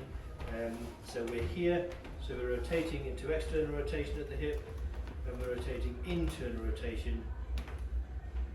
More so much. Pardon? More. He can go external more, can't he? And internal less, for sure. So the question is that just a stiff hip? Or is that potentially a femoral, would it be anteversion or retroversion? If you can go further externally rotating. Right. So what are we thinking? Is that just a stiff hip, or are we looking at a retroversion, anteversion?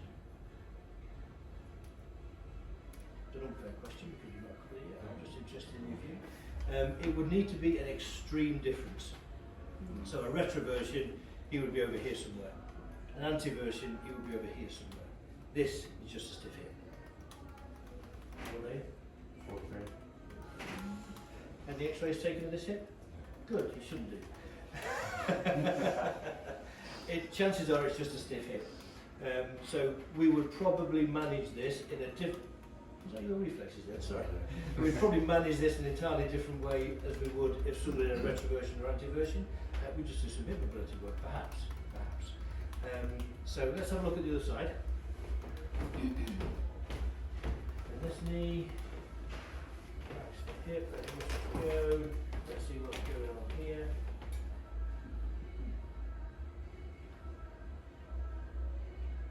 More external rotation again. Pretty stiff. It doesn't feel quite as stiff, but it's still pretty stiff. But we can't say it's retroversion, anteversion, because he's not beyond that 40 odd degrees. It would be beyond that 40, 45 degrees if it was one, and it would be asymmetrically so, more one than each other. You knew you had stiff hips, presumably. Yeah. So the key is if it's an excessive movement one way, Yes. not a reduced movement. Correct. So it's above the 40, 45 degrees, so it's outside of the shaded areas, really, for it to be a retroversion or anteversion. And then, of course, we do it lying down on the front. Would you mind doing the honours? Yep. I fixed it. You can do whatever way you like. So, are we relaxed? So, bend your knee. So now we do the same. So you just rest the hand on the hip just to make sure that they're not rotating the hips and pelvis. Have the knees so they're fairly close together. Relax, and then we do the same. So we just drop it down into here. Obviously, if we go too far, this is going to come up, so you make sure that doesn't happen. And you take a measure here. So we're going into external rotation of the right hip there. I'd say that's probably beyond 45 degrees. Would you from there? That's 0. Can't really tell from here, but it's a good 45 degrees there. And now relax the leg. Let me just rotate it the other direction. Quite limited internal rotation. Quite limited. So the question here then is relax the hip there. So that's certainly 45. It's on the edge of being more perhaps. So we're on the edge of being a retroversion here potentially. On the edge. And then we come back the other way. It's quite limited internal rotation. So we are definitely not looking at an anteversion. We're potentially looking at a retroversion. Yeah? Do you pop onto your back foot? Yes. You would obviously do the other side. One thing I should have mentioned, and I forgot, mention knee. When you're doing this one, have your hand on the inside of the knee. The reason for that is because when you internally rotate the hip, if they've got lax ACL or MCL, you can actually take the tibia out of sync with the femur and you can stretch those ligaments. It looks like you're going further than you actually are. So if you feel any gapping of the joint when you're doing that internal rotation, stop before you feel the gapping. If you're gapping in here, you've gone too far. And we can, as you go around, I'll come around and explain what that feels like. But when we're looking in this supine position, again, still more extreme external rotation and quite limited internal rotation. So how would she start talking about it? So how would she stand typically, would you expect, if she's more in an external rotated position, an internal rotated position? Right, more external rotating. Generally speaking, to offload tissue stresses, you'll stand somewhere between the two extremes. So if you've got 10 degrees internal rotation, 4 degrees external rotation, you'll stand about 30 degrees. So yeah, you'll have slightly external rotated. Get the idea? So we're prone and supine, let's try the two, and let's get a sense of where we are. If it's beyond 40 degrees, we're on the edge of being, and certainly if it's well beyond, into antiversion and retroversion. Pair up please, have a little go to you. When you're doing this one, try not to have your hand on the bottom of the foot. As soon as you put your hand on the bottom of the foot, you tense up, and you want them relaxed. So reflexly, you naturally tense up, so just have the hand underneath, which is quite a nice way of doing it. And again, hands on the inside there. Did anybody feel any gapping on the joint on the inside of the knee? No? Nobody with massively relaxed ligaments? Okay, cool. So that's that one, rotating through, and then lying on the front, making sure your hand is on the small of the back. Chaps, make sure you're happy, the ladies are happy that you put the hand there and all that stuff. So of course it don't matter, but when you're doing it properly it matters. Well, I don't think it matters, does it? Okay. Yeah, so that's what we need to be doing. So if it's a stiff hip, we'll talk about the sort of exercise you need to be doing. If it's an antiversion or a retroversion, we'll talk about the sort of exercise you need to be doing in a minute. But it's really important that we understand so we know what we're dealing with. Yeah? Thank you very much. So, if somebody's got limited hip rotation, you can stand or sit, whatever you prefer, which is quite fluid at the moment. So, if you've got limited internal rotation or limited external rotation, have a think about what that means, just to reinforce what we talked about before, what that means in relation to the running style and the running gait. So if someone's got limited internal rotation, how are they more likely to run? If they're limited internal rotation. Is the foot going to be pointed in or out? Out, right. How many times do you see runners with the foot pointed out when they run? A lot, absolutely. And typically, what might you say to somebody with a foot pointing out when they run? Point it straight, absolutely. Might that not be a good idea in every occasion? If they've got a femoral retroversion, they've got limited external rotation, then the last thing you want to do is change the foot position. The last thing you want to do. Do the test, identify whether it's soft tissue, whether it's joint, and indeed whether there's any limitations at all. Sometimes people will run with the foot externally rotated, and it's just the way they run. And if it's just the way they run, then maybe if you think it's inefficient based on what you see and the rest of the screening on the rest of the body, maybe you might tell them to bring the foot forward a little bit or squarer. But actually there needs to be a good reason, rather than the textbook says your foot should be pointed more or less forward, so guess what I'm going to tell you to do. Probably not a good idea. What about the opposite, femoral retroversion, antiversion, where the foot's rotated in and the knees buckling inwards in that sort of valgus position. Probably don't see that quite as much, but certainly you see the foot rotated out. There are other things that can contribute to this. We're just scratching the surface here. So you can have things like, so what else might cause that foot to, which foot is it? Left. So what else might cause that foot to externally rotate? We've talked about a retroversion in the hip. Pardon? The knee. The knee. The knee could be structurally orientated, so it's slightly externally rotated. Less common, I would suggest, but I guess it's possible. Ankle. Ankle. What about the ankle? They could, so my right side, I've probably got extended ligaments, so I've sprained my ankle. So I know my foot slightly goes in, I can see it. Okay. When it does that. Yeah. Might have something to do with it. Yeah, definitely. What about further up at the hip still? What shoulder? The hip. Oh, wait. We can go further north if you like. What else could be going on at the hip? So you've got a potential retroversion. What else might be going on that causes the foot to be externally rotated when you heel straight? Anterior and posterior tilt. Possibly, yeah. There is a theory, and I'm not sure whether it's established, but there's a theory that as that pelvis tilts forward, it internally rotates the femur. As it tilts back, it externally rotates the femur.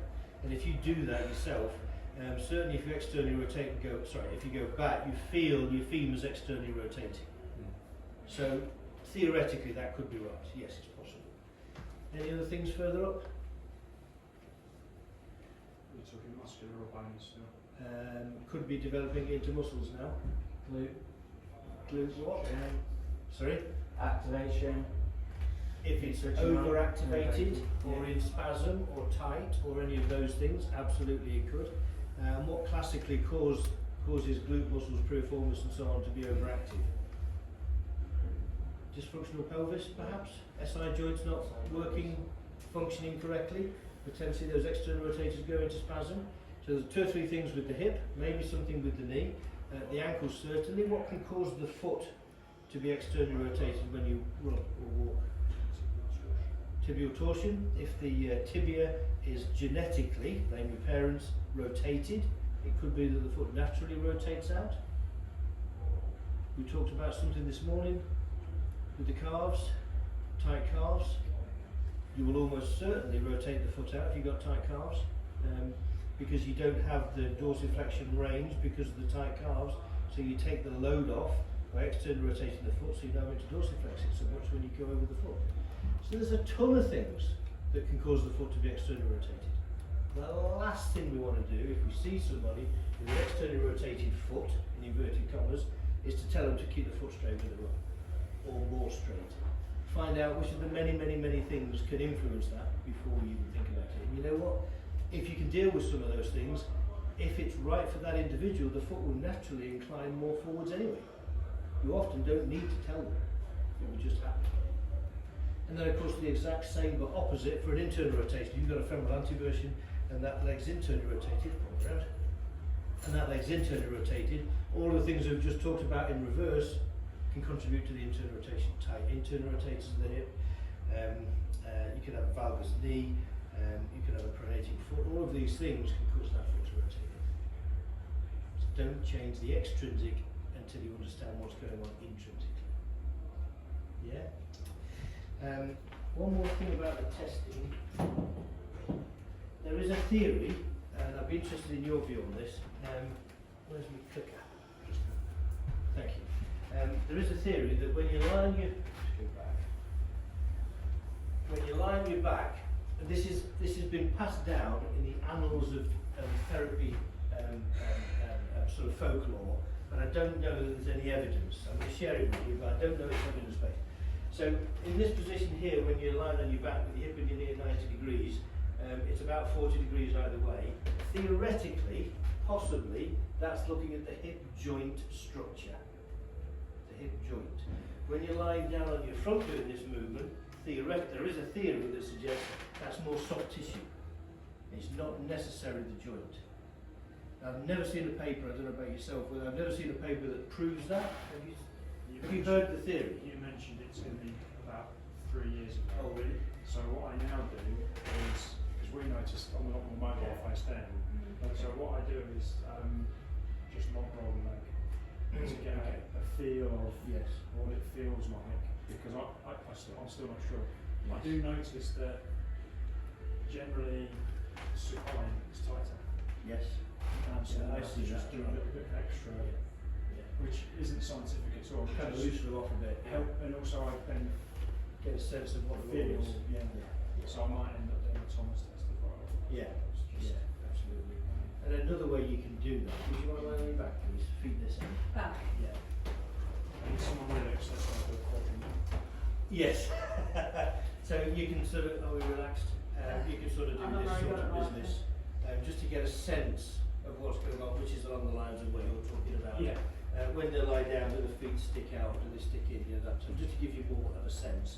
So we can't say, thank you, we can't say for sure that this is right, if this is bone and this is soft tissue, but that's theoretically what people talk about. So if they talk about it, you've heard of it. And actually when you play with it, you can sometimes feel, when you're lying down on your back, it feels like more of a bone feeling at the end. Lying on your front, it generally feels softer. It generally feels like it's soft tissues that are restricting rather than the joint itself. But that's just anecdote. I think this might be one of your things as well that you said to me, because it is that when I'm looking at one side and it's tighter, I always want to know if it's been a traumatic injury, because if there hasn't, both sides have had the same mileage on them. So that is shouting at me that something else is going on. I'm sure that's something you said to me. I think we had that chat. Yeah, I think we did. So we try and be as evidence-based as we can, but not everything is evidence-based. So we just need to have that honest conversation when it is or when it isn't, and then you can figure it out for yourself really. But that's the principle. Does that all make sense? Yeah? So, so what is, we've just talked about that, leg pointing in, foot pointing out, that's all good. Happy with the hip rotation? Yeah, I'm not going to patronise you and give you loads of hip exercises. This sort of, like a modified leg roll, rolling from side to side with knees apart, is quite nice and mobilising the hip joints, if indeed it's a stiff hip and not a retroversion or anteversion. If it's a bony thing, you might do something like that to make sure it doesn't deteriorate, but you certainly wouldn't do it to try and increase the range of movement at all, because of course it's bone. So, let's have a look at hip drops. You're familiar with the hip drops? You've seen people hip dropping when they run, right? So these are a couple of great examples. If you're taking weight through the right leg, that hip drops down. Taking weight through the right leg, that hip drops down. So theoretically, that's an energy leak. Theoretically, it increases the load on different structures of the body, potentially the lower back, the knee, the foot, potentially. So this is something that we probably want to look at. This is a famous Kenyan runner, and I can't remember her name. But in terms of her mechanics, the general neuromuscular coordination in the lower legs of some of these Kenyans, male and female, is abysmal. Some of the, you see the 14-year-old girl thing, these guys are doing it, and they're the best runners in the world. So you've got to ask yourself, how important is this alignment stuff? It probably isn't. But we look at something like this, and we look at the amount of valgus in that knee, we look at the amount of pronation in here. That, I can assure you, that leg is about to flip out like a 14-year-old girl. And she's got the hip drop to prove it, but you can't quite see it. But you look at one side compared to the other, and actually neither of them are in a great place from an alignment point of view. So when we look at a hip drop, we're looking at body weight going through this side of the lever. We've got the fulcrum in here, which is the hip joint, and we've got the muscles here, which is the forearm. What order lever is that? What order lever? Have you done the lever orders? We've got 3 orders of lever, first, second, third class.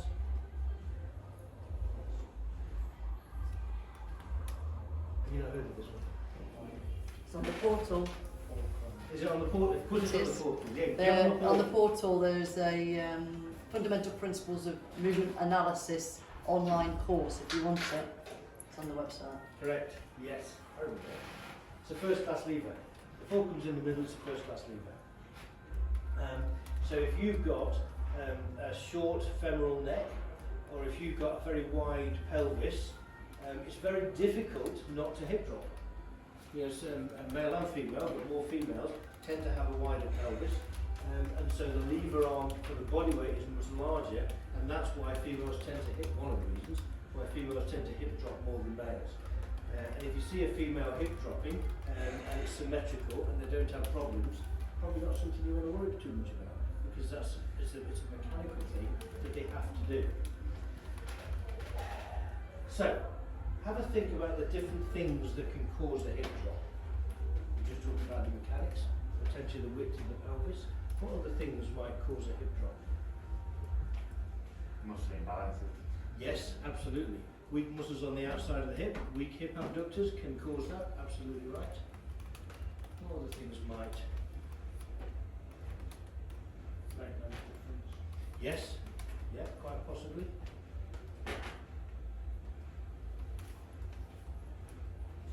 Posterior chain issues. How so? Weak tie hamstrings, weak glutes, leading to overactive hip flexors playing around. Yes. We sort of started looking at that stuff about 40 years ago.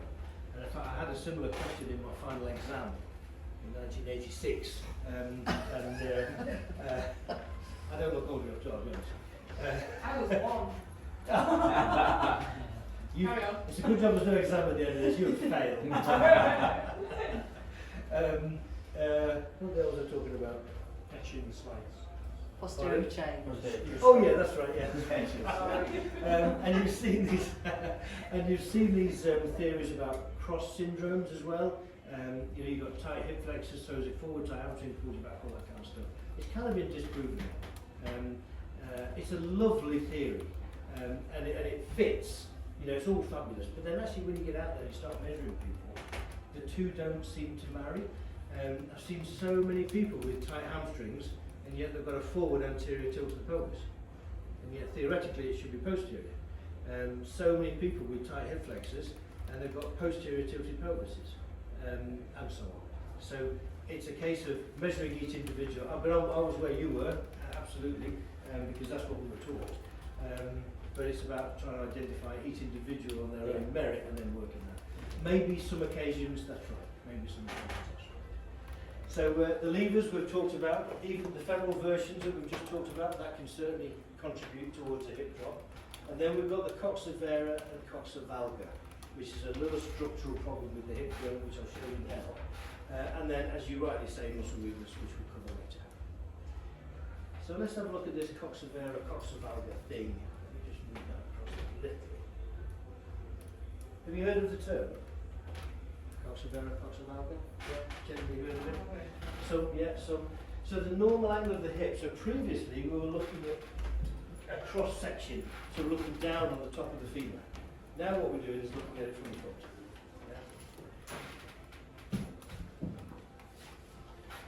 So, this is the normal angle of the femoral neck here.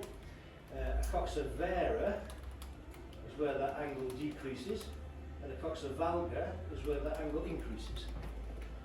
And again, it's structural, no impairments.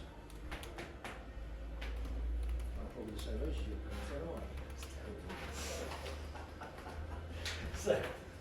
so if they have restricted abduction, chances are one of the things they could have is a coxa vera.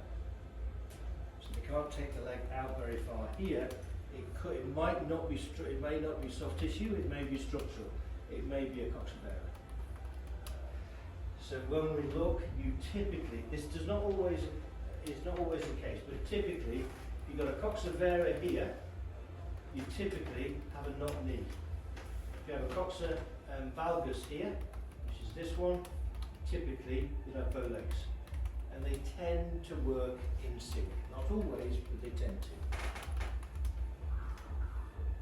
Okay. Should we do this abduction test? Do you want to make a few notes before we do? While we do, would you ever lie down? I thought I was going to get picked on that. In fact, no, head do the next one. My husband's 9 years older than me, so forever doing stuff like that. He'll be Quite like right. what he was watching in the cinema, and I was like, oh, straight.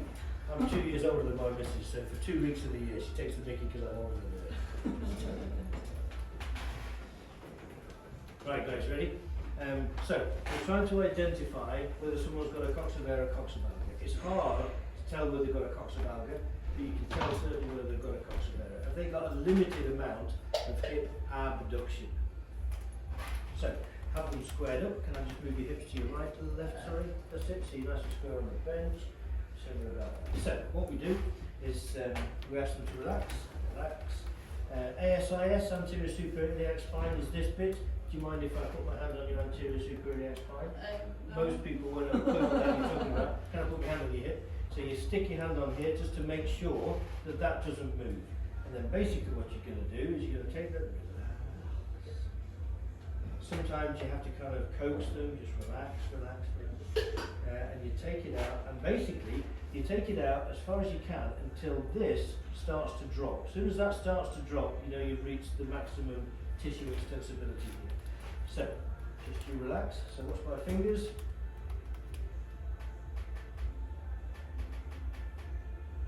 Not bad. Not bad.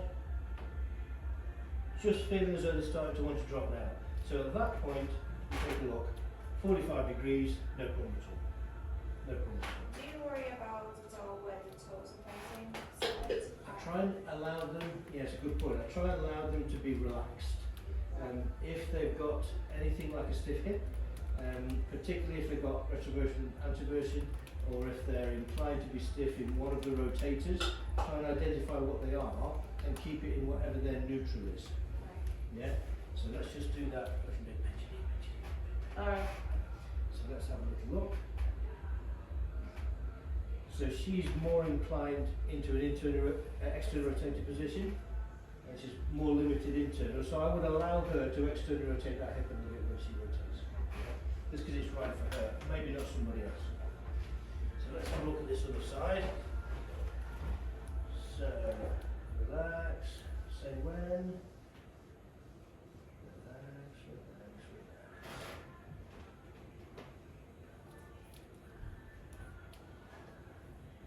Just starting to drop now, but we're comfortably 40-45 degrees. Would you agree? Did you find that when you're talking to people, they're telling you to relax all the time, particularly people who are sort of more hands-on? I do a lot of lecturing over in Sweden, and I can't speak a word of Swedish apart from swear words. The guys tell me, which is terrible. So I can tell the class to be quiet now. You know, when you're trying to get going after a break, so tisty klassen, but also telling them to relax. You're sort of in English doing all this stuff, and all of a sudden you come out with slapnut off, and all the group go, what's he talking about? It's really impressive. Well, I was impressed anyway. So slapnut off. So that's the test. I don't know, and this is just anecdotal, I don't see many people with stiff hip adductors. I don't see many, to be honest. If you've got an arthritic hip, the adductors will be in spasm, so yeah, absolutely, you can see that they will be tight consequently. Often, if there's a restriction in the amount of abduction, typically, certainly from a personal trainer point of view, you go straight for tight adductors. I don't see them that often. More often than not, it's a coxavera. Yeah, just something to be aware of. How do you tell the difference between a coxavera, something that is bone, and stiff muscles? How would you tell the difference? You're not allowed to answer. Yeah. I would say the decrease as depending on how far. You could have very stiff adductors being equally as limiting as a hip joint issue, actually. Would that be a discomfort for a patient? Yeah, I would have gone there as well, but not always.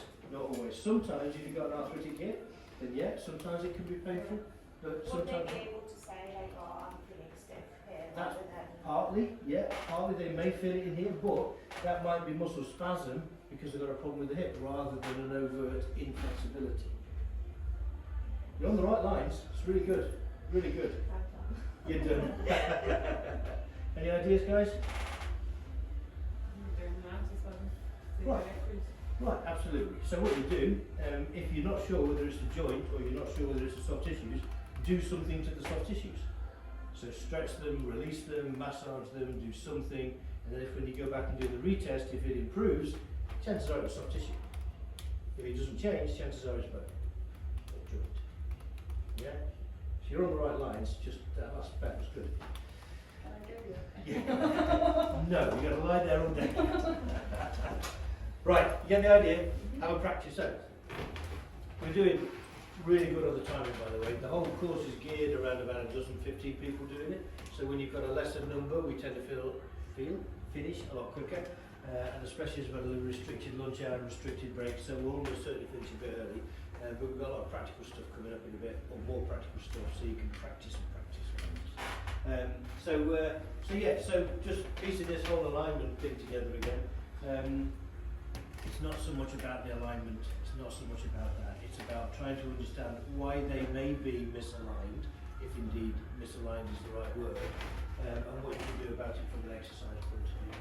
So we're really interested more in the exaggerated patterns. If you've got a person who has just got a valgus knee, a knocking knee, then we're probably not that worried, unless they've had a history of knee problems, which might be them. But if they don't have any injuries, we're probably not that interested if they've got a knocking knee. We're probably not that interested if they've got a flat foot. We're probably not that interested if they've got a dropped hip. We're not really interested in that. We'd make a note of it, but we don't really want to change that alignment, because on its own it's probably not a big deal. If we have a combination of several of those, and we have a dysfunctional pelvis, and we have a tight nerve, and we have a foot posture index of 10 plus, and we have tight cut, and they've got high BMI and so on, it's the more of these factors that come together, the more chances are they're likely to get a problem in the future. And certainly if they've got a problem now, then we try and offload that as much as we possibly can by dealing with these things. But from a prevention point of view, we're probably not that bothered if they've got one or two of these different things, unless they start getting a problem. In which case, ping them into a therapist, identify which are the key items to deal with, and they'll deal with them. Yeah? So what sort of interventions might we do? Let's just go back. If you do have somebody with a hip drop, if you do have somebody with a knocking knee, a valgus knee and a pronating foot, I'd just like you to take a moment, if you could pair up, you guys, and there's a big pair there, and come up with the sort of interventions, the sort of exercises you would do. Bearing in mind we're not trying to change the alignment, what we're trying to do is increase the, I'll say, strength of the muscles to enable us to control these movements better. That's what we're trying to do, rather than align the leg better.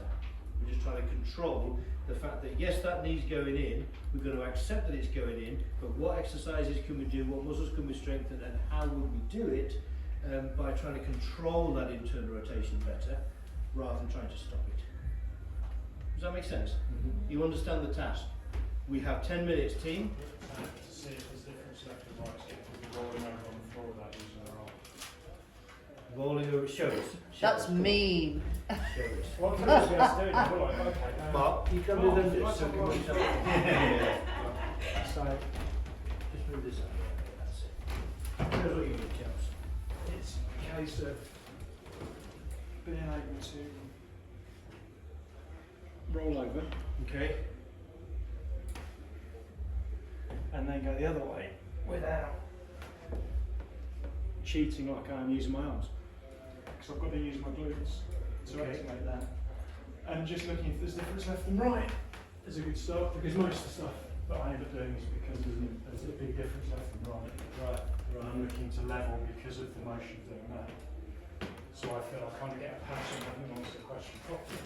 Because all I'm looking for is balance because of the clipping in. Yes. Yes. Yes. Well, let's just take it back a stage and then develop it again. Let's take it back. What do the glutes do? We've talked about external rotation, we've talked about abduction, we've talked about extension.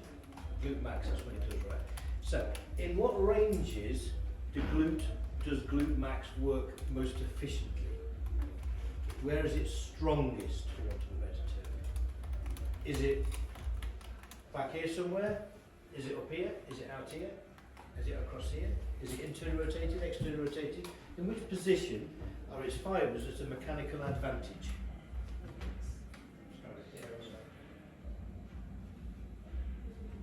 So theoretically, is that when the fibres are elongated or shortened? Elongated. It's not stretched, yeah. Right. So it's kind of any muscle is at a mechanical advantage if it's elongated. If you think about the old actin and myosin thing, do you remember that from the old AMP days? Actin and myosin crossing over each other. If the cross bridges are out here somewhere, so it's maximally extended, probably isn't very strong because you've not got a good grip in simple terms. If you're in the middle somewhere, you've got a stronger grip, so when you're doing a bicep curl, you can probably shift more in the middle range than you can at the beginning or the end, depending on the turning forces and so on. So ideally, the longer a muscle, the greater its potential force of contraction. So we don't want it dead long, but we want it slightly elongated. So bearing that in mind, and the glutes is probably a very strong hip extensor of all of its movements, that's probably the strongest. What position do we need to have it in? And I think that's what you were talking about, isn't it? In this sort of hip flexion position here. So bearing that in mind, what movements do we do in that position that might give us a clue as to whether glutes are strong or not, compared one side to t'other? Single leg. On the right lines, but single leg. you don't need balance or anything like that. It's my feet, we figured out it don't work, so yeah, we're looking at that, aren't we? So potentially something like that would be good. How well do you fare doing that movement compared to the other side? Potentially one way of doing it. How else might we do it? Bearing in mind what you just said, Steph, about the squatting thing. How low you Single. can get into it. How low, for sure. Single leg or double leg? Single. It's got to be single leg, right? So how low can you squat single leg compared to double leg? Not many people can do a full pistol squat. So do a step up. there we go. There we go. Because I couldn't get near your pistol squat, but I can do a step up, so it's got to be easier. Right. It right. is. So are there other muscles involved in doing a deep step? Yes, of course there are. But if you want to engage glutes and you want to see whether they're working properly, performing well, strong, whatever term you want to use, a big step up gives you a good idea. Because that's where glutes, that's what they're designed for. Deep squats, big step ups, going from a flexed position at the hip into an extended position. So you might do, how many deep step ups can you do, one side compared to the other? That might be one way of doing it. Okay. Yeah? And but that's relative, is that relative to them or is there actual? Relative to them, one side compared to the other. From an isokinetic point of view, we did a load of testing in the old days, looking at different muscle strengths, and the ratios between hip flexors and hip extensors wants to be about 1 to 1. Okay. There's a chap called George Davis who's done a lot of work on muscle ratios, muscle strength ratios. And hip abductors want to be about a 1 to 1 ratio, so they should be of equal strength, equally hip flexors and extensors. And so where you hear people saying hip flexors are always tight, so we need to strengthen, we need to lengthen them. I must admit, I don't remember the last time I saw a tight hip flexor. If you measure it properly, it's rare. So I don't often see tight hip flexors. The problem is people don't work them because everyone's saying that they're too tight. So you never actually get stronger because theoretically, probably not right, but there is a theory that if you have got a tight muscle and you strengthen it, it'll get tighter. So people tend not to work the hip flexors, and yet when you're running, hip flexion is pretty important. You need to have strong hip flexors. In fact, they need to be as strong as your glutes. And yet you'll see guys in the gym, girls in the gym doing the deep squats, the lunges, the whole thing, firing the glutes up, posterior chain, blah, blah, blah, all wonderful and sexy, but actually, what about the front? It's the anterior chain that we often neglect.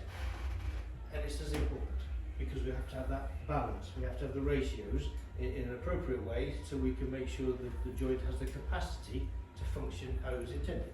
Is there a particular height for them? Like would it be knee height or would it just be? I don't think anyone's looked at it, and if they have, and I don't know about it, please let me know if you see anything. But a deep squat. So whatever there, most people can get 120, 130 degrees flexion. Okay. Try and find something that's about that high. So a box would be fine, don't we? Like A box? Yeah, CrossFit box kind of thing.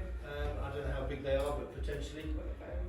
So whatever your active range of hip That's what I was action looking is, for then. you want to try and find Yeah, a box sure. that sits underneath that foot. Something else that I was, Stephen Ash, who's a strength coach, and he, when he coached me in terms of step ups, Okay. and what you can see in people is the difference between someone who does like a big hitch, and he would not allow me, he said I had to take that one off the floor before I stepped, so it was full strength on that leg, because you can get a lot of push off the static leg Standing leg. into the step Yes, up. definitely. So it's monitoring that case by case as well, Yes. as how much they use the bottom leg to give the Yeah. testing leg some welly, if you That makes absolute sense. So when you're doing the step up, yeah, it would be stepping up with the bottom leg, so to speak. You come off the heel, yeah, so you're not able to push up with that leg, I think is what you're Yeah. saying. So you come off a flat foot or the heel, so the calf can't assist. yeah, That makes perfect Yeah. sense. There's a really good video on YouTube of everyone's favourite cyclist, Lance Armstrong, and he's stepping up at, it's 90 degrees he's stepping up to, and he's got weights in either hand. The interesting bit is his pelvis stays perfectly level, Oh, really? and the quality of the movement is just lovely to see, Really? which would make sense as to how stable he was when he was pedalling. Sure. But it's a lovely video, because I know that when I get tired, the first thing that happens is the step up becomes a big hitchy thing. Yeah, Yeah, you get to the point where you're like, yeah, almost it is, yeah.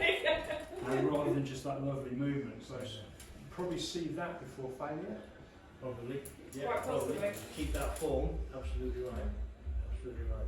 I suppose it comes down to your standard of testing. If you made it one of your tests, it's kind of like, right, I don't want to see any of this, Yes. or nice and straight Yes. until you get to the point that I think you're at failure. Yeah, absolutely. And you know what? They'll tell you. Yeah. Yeah, how does it feel? Actually, I can't keep the quality anymore. And you look at can the see face it, as well, you but, see them. Yeah, that's right. Yeah, exactly. Yeah, exactly.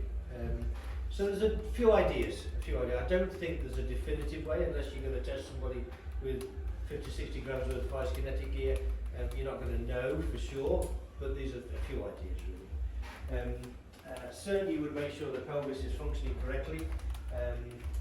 Do they have difficulty getting out of a deep squat, difficulty stepping up onto a high step, the sort of things that we've talked about, and obviously do a comparison right to left side. More often than not though, and those that have done the biomechanics coaching stuff will recognise, if you've got a dysfunctional pelvis, let's bring our friend Rachel, if you've got a dysfunctional pelvis on one side, typically the muscles in the glute area, piriformis, median min, they tend to go into a spasm to try, or overactive or hypertonic or whatever fancy term you want to use, all good. They tend to be a protective mechanism to try and protect the joint, and that then can potentially inhibit other muscles, one of which may be glutes, another one of which may be hip flexors. So if we think we have weak glutes and there's a dysfunctional pelvis, one of the things we might do is look at dealing with the muscular compensations for that, improve the function of the pelvis, and then what we often find is the glutes sort themselves out because they're inhibited initially, sort the mechanical cause of their inhibition rather than their weakness, and 9 times out of 10 the muscle strength returns, or they get less inhibited, if that makes sense. Of it, I think. Find out why they're not functioning correctly and then deal with the why rather than the cosmetic, we've got weak glutes so let's get them stronger. So, sort of exercises for glutes. You've already talked about it, haven't you really? Yes, Sort of deep squats, deep lunges, all the fancy stuff that we talked about before with the bands and pyjama cords and all that malarkey. So all this kind of stuff which you've already talked about. Yes, this as well, deep squats, deep squats, ass to grass as somebody would have said. Yes. And even hip extensions, using on a total hip machine. Isolated hip extensions, is that going to help? Yeah, absolutely it's going to help. Absolutely. Make sense? Yeah?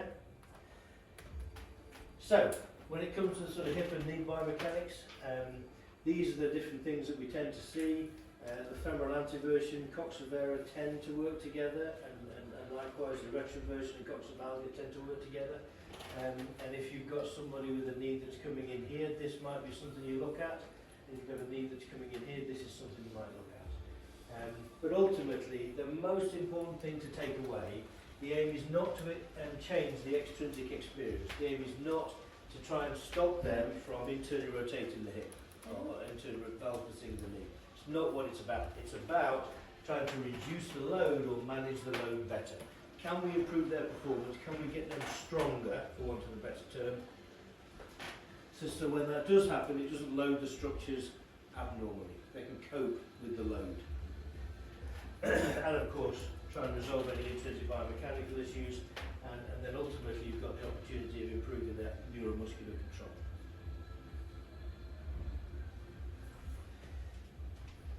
So from a runner's point of view, the roadmap to better running,